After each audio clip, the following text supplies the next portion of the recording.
Amigos, ¿cómo están ustedes una vez más en su segmento Haciendo Cuentas? Y haciendo cuentas, cómo la democracia va por el mundo, cómo la democracia puede pasar su factura dependiendo de lo que querramos decir que es democracia. La democracia en Cuba, preguntémonos, ¿hay democracia en Cuba?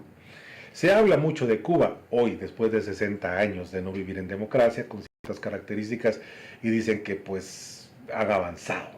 Pero resulta que Cuba antes de 1959 era una potencia en América Latina. Donde primero hubo un tranvía eléctrico fue en Cuba.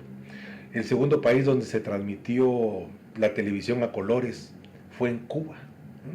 ¿Saben ustedes que el escritor del álgebra de Baldor es cubano? Pues bueno, solo para empezar por ahí. Pero hoy, hablando de democracia y haciendo un poco el parangón, quiero contarles pues que ayer y hoy se habían planteado unas manifestaciones en apoyo a la libertad en Cuba, pero a la libertad real, ¿verdad?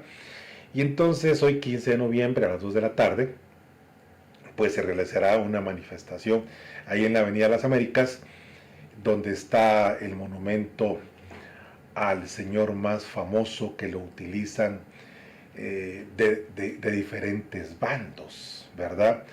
El que escribió La Niña de Guatemala, José Martí. En fin, un señor muy llevado y traído, dependiendo a quién le convenga expresar desde su punto de vista lo que José Martí dijo. Pero seguro que Martí no era un comunista. De eso, por lo menos hasta ahorita no he leído nada. Pero fíjense ustedes que resulta que aquí lo más interesante que quiero contarles es que pues Cuba ha prohibido prácticamente y ha amenazado que si se hace la manifestación ellos la van a impedir. Y al principal promotor, un señor de apellido Junior García, que fue quien organizó en julio, el 11 de julio de este año, la primera protesta en Cuba, pues hoy está en su casa encerrado y no lo dejan lógicamente salir, y le pusieron unas banderas de Cuba en el frontispicio de su apartamento para que no se vea. Fíjese usted, esa es la democracia. Y hoy pues resulta que nosotros en Guatemala, dentro de nuestra democracia, sí permitimos que grupos como Jodeca puedan paralizar el país según a su saber y antojo. Esos son los precios de la democracia, o a veces abusamos de ella. Pero bien, hoy quiero referirme entonces a esa libertad que realmente necesitan los cubanos, independientemente de los avances que hayan tenido en temas de medicina, que tal vez es un poco lo más publicitado, pero realmente ellos viven en condiciones en que puedan sentirse personas de éxito o que puedan tenerlo en algún momento. Respecto a esto también quiero contarles algo que me llamó mucho la atención, que lo acabo de escuchar. ¿Saben ustedes que Jeff Bezos, el hombre más rico del mundo, nació en Estados Unidos, pero resulta que su papá no lo reconoció? Y la mamá de Jeff Bezos, o creo que sí lo reconoció, sí lo reconocieron a Jeff Bezos, pero la mamá se casó con Miguel Ángel Bezos, alguien que habían sacado de la isla de Cuba para que llegara a Miami, según los papás de Miguel Ángel Bezos, quienes tenían un aserradero en Cuba. Y ellos, dentro de su ilusión, apoyaron a Fidel Castro en su momento para que él lograra la revolución contra Batista, porque creían que eso era lo correcto. Cuando Fidel Castro llega al poder, entonces les recoge prácticamente, porque nacionaliza toda la propiedad privada, incluyendo el aserradero de Miguel Ángel Bezos, quien había apoyado la revolución. Así es como pagan. Bueno, entonces viene este señor Miguel Ángel Bezos y su esposa dice, no puede ser que nuestro hijo pueda nacer acá, y manda a su hijo de 16 años, llamado también Miguel Ángel, a Cuba. Ahí el muchacho se desarrolla, logra tener pues obviamente cierto éxito porque se dedica a estudiar. Y en el ínterin conoce a quien iba a ser su esposa, pero ya tenía un hijo, ¿ya? Y ese hijo él lo reconoce como propio, y ese hijo a quien él reconoce como propio se llama hoy Jeff Bezos. Así de fácil y sencillo.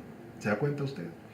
Un cubano que salió, lógicamente, de Cuba, llega a Miami, se vuelve exitoso, conoce a una señora, reconoce a un niño que su padre no lo quiso educar, y hoy es el hombre más rico del mundo. Interesante, ¿no? ¿Cuántos cubanos exitosos hay por el mundo? Bueno, cantantes, ¿verdad? Ahí está Gloria, su esposo, perdón. Y así podemos mencionar gente muy exitosa por el mundo que son los cubanos en un sistema de libertad. Entonces, esta es un poco la reflexión para que vean ustedes que es importante, que es básico poder establecer un mecanismo que nos permita realmente vivir en libertad. Mis amigos, creo que es importante esta reflexión. Hoy a las 2 de la tarde habrá esa manifestación.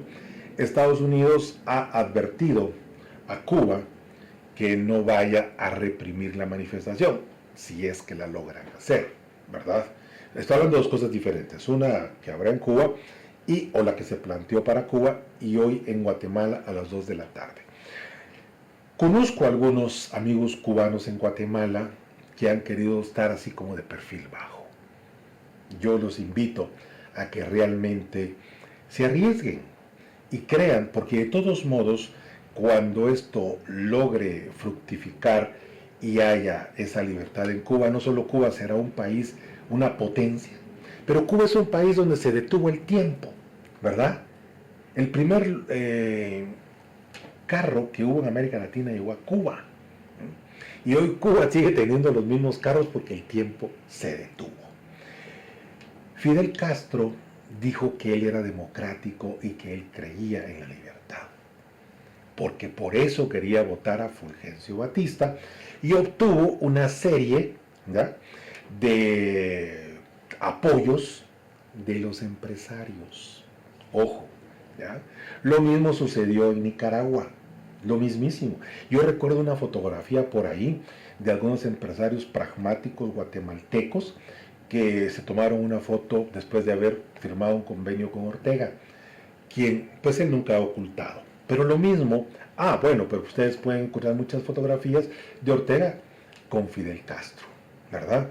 De Maduro, de Kirchner, de tantos otros personajes, de los brasileños, ¿verdad?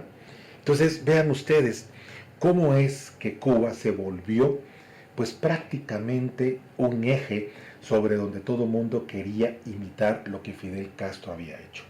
60 años después no tienen libertad, no tienen democracia, y no es cierto, oiga bien, no es cierto que la gente viva muy cómoda y muy confortable. Hay una pobreza extrema y también, lógicamente, hay gente que se muere de hambre, aunque usted no lo crea, pero así es el asunto.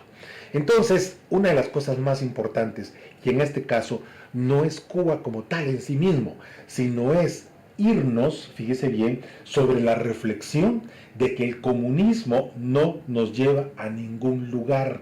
Y todas esas ideas frustradas, anacrónicas, de creer que la expectativa para tener un mejor país o una mejor vida es que el Estado sea quien les reparta a todo mundo, esa es de las mentiras más grandes.